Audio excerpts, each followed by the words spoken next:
JEE main 2023 की dates हो चुकी हैं अनाउंस्ड। अब इस एग्ज़ाम से रिलेटेड क्या क्या इंपॉर्टेंट डेट्स हैं, क्या क्या पैटर्न रहेगा, किन सब्जेक्ट पे ज़्यादा ध्यान देना चाहिए, इंपॉर्टेंट टॉपिक्स क्या क्या आ सकते हैं, कौन कौन से नॉट सो इम्पॉर्टेंट टॉपिक्स हैं इन ऑल 3 सब्जेक्ट्स यानी कि फिजिक्स, केमिस्ट्री एंड मैथ्स, सब कुछ इस वीडियो में बताऊंगा। सो वीडियो को बिल्कुल एंड तक देखिए ताकि आपको एक डिटेल्ड और कंप्लीट पिक्चर मिल सके इस एग्ज़ाम की। तो चलिए शुरू करते हैं।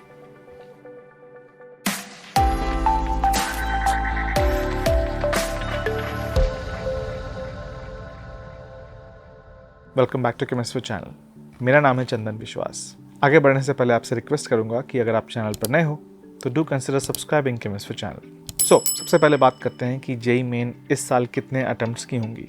हर बार मल्टीपल अटेम्प्ट्स होती हैं, लेकिन 2023 में ये 2 अटेम्प्ट्स की होने वाली हैं। पहला अटेम्प्ट होगा जनवरी में यानी कि जनवरी 2023 और दूसरा होने वाला है अप्रैल 2023 में। तो जनवरी वाले को कहा गया है सेशन 1 और अप्रैल वाले को कहा गया है सेशन 2।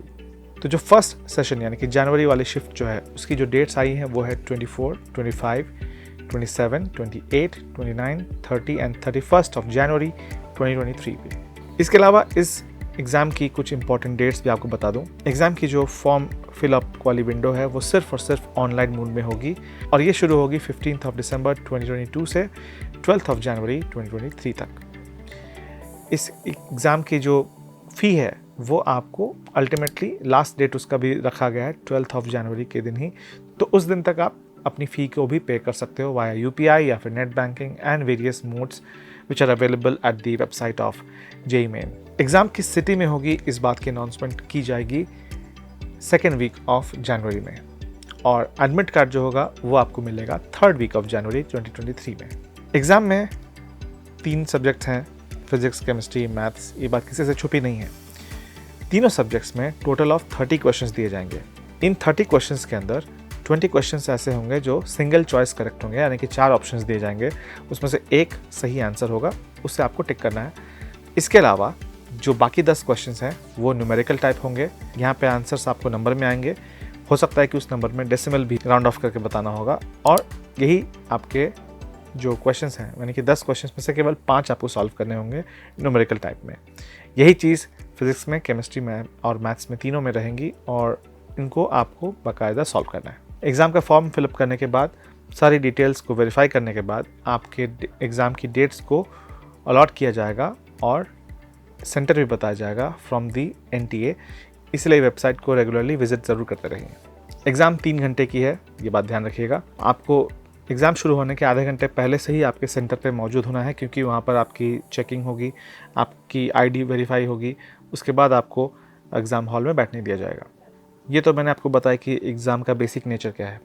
अब हम थोड़ा स्पेसिफिक्स में जाते हैं और जानते हैं कि ये जो 3 सब्जेक्ट्स हैं इनमें कौन से टॉपिक्स ऐसे हैं जिनमें क्वेश्चंस पूछे जाने की संभावनाएं ज़्यादा हैं और किसमें थोड़ी कम है। तो आइए बात करते हैं पहले फिज़िक्स के बारे में और इसके सबसे इंपॉर्टेंट टॉपिक्स और सबसे हाई वेटेज वाले टॉपिक्स को जानते हैं। फिज़िक्स के टॉपिक्स को जानने से पहले आपको कुछ इंपॉर्टेंट बातें जाननी ज़रूरी है। अगर आप सिर्फ टेक्स्ट बुक पढ़ के जाते हो तो आप फिज़िक्स में कुछ चैप्टर्स ऐसे हैं जैसे कम्युनिकेशन सिस्टम है, सेमीकंडक्टर्स है, इलेक्ट्रोमैग्नेटिक वेव्स हैं, इनके जो फंडामेंटल क्वेश्चंस होते हैं वो आप बहुत इजीली कर सकते हो अगर आप सिर्फ और सिर्फ टेक्स्ट बुक पढ़ के जाओ। ऐसा बहुत लोग कहते हैं और ये बात मैं भी पर्सनली वाउच कर सकता हूँ। तो अगर आप चाहें तो उसको एक बार टेक्स्ट बुक से पढ़िए ज़रूर क्योंकि इससे बहुत इजीली क्वेश्चंस बन जाते हैं और बहुत ही बेसिक फॉर्मूला बेस्ड क्वेश्चंस होते हैं जो आपको बिल्कुल भी आसानी से हो जाने वाले हैं और एग्ज़ाम में कम से कम आपको एक मोरल बूस्ट भी मिलेगा विच इज़ वेरी गुड। सो आइए समझते हैं कि सबसे हाई वेटेज वाले टॉपिक्स कौन कौन से हैं। इनमें नाम आता है ray optics, heat and thermodynamics का, semiconductors, electromagnetic waves, error and instrument analysis, gravitation, wave optics, photoelectric effect, rotation, electromagnetic induction और alternating current, oscillations, electrostatics, kinematics, current electricity and capacitors, waves and sound, Bohr atomic model, magnetic effects of current and magnetism and property of matter की। ये सारे हो गए सबसे high weightage वाले questions जिनको आपको सबसे पहले मास्टर करना चाहिए। लेकिन इसके अलावा कुछ और लो वेटेज क्वेश्चंस भी हैं जो चाहें तो आप स्किप कर सकते हैं बिकॉज उसमें वैसे भी ज़्यादा दम नहीं होता, अगर आप अज्यूम करते हो कि आपको टाइम कम पड़ रहा है तो। लेकिन ये जो अभी मैंने टॉपिक्स बताए इनको बहुत अच्छे से पढ़ के जाना होगा आपको। लो वेटेज वाले टॉपिक्स पे आइए बात करते हैं।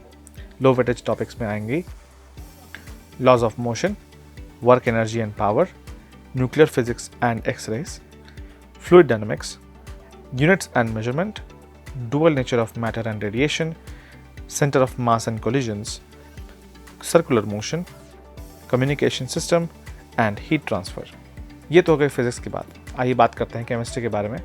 तो सबसे इम्पॉर्टेंट जो सबसे हाई वेटेज वाले टॉपिक्स हैं केमिस्ट्री में वो हैं chemical kinetics, gaseous and liquid state, chemical bonding, atomic structure, nuclear and surface chemistry, electrochemistry, P block elements, carboxylic acid and derivatives, alkyl halides, aromatic compounds, isomerism, D block elements, general organic chemistry, thermodynamics, aldehyde and ketones और coordination compounds।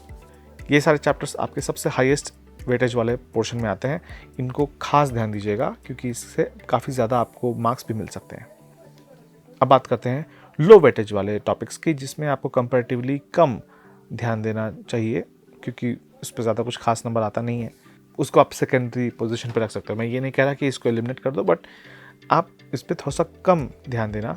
लो weightage वाले topics हो जाते हैं metallurgy, redox and volumetric analysis, hydrocarbons, chemical equilibrium, qualitative analysis, solutions, mole concept, ionic equilibrium, biomolecules and polymers, alcohol and ethers, periodic classification, classification and nomenclature of organic compounds, S block elements, nitrogen compounds and aliphatic amines और solid state। ये सारे हो गए lesser weightage वाले topics for chemistry। और lastly बात करते हैं मैथ्स की।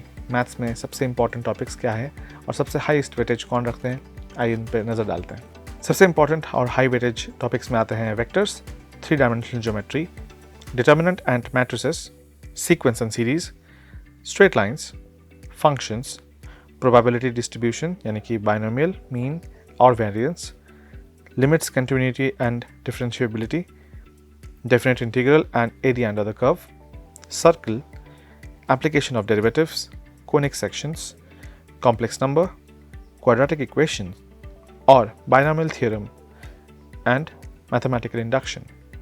ये हो गए इंपॉर्टेंट टॉपिक्स फॉर मैथ्स। अब आइए नज़र डालते हैं जो लेस वेटेज वाले टॉपिक्स हैं उन पे। इनमें टॉपिक्स आएंगी differential equation, statistics, trigonometric equation, differentiation, set and relations, mathematical logic, properties of triangle, Heights and distances, trigonometric ratios and functions, indefinite integral और परम्यूटेशन एंड कॉम्बिनेशन। इन सारे टॉपिक्स को मिला करके पूरा का पूरा सिलेबस बनता है। अब आपके पास एक क्लियर पिक्चर है कि आप किस चीज़ों पर ज़्यादा ध्यान दो, किस चीज़ पे थोड़ा सा कम ध्यान दो, ताकि अपनी प्रिपरेशन को एक महीने में कम से कम स्ट्रीमलाइन कर सको, जिससे आप सबसे ज़्यादा अपनी परफॉर्मेंस को मैक्सिमाइज कर सकते हो। और यही एक स्मार्ट स्टूडेंट होने का लक्षण है कि आप अपनी स्ट्रॉन्ग होल्ड पर ज़्यादा फोकस करें, ना कि नए टॉपिक्स को सीखने में अपना टाइम वेस्ट करें।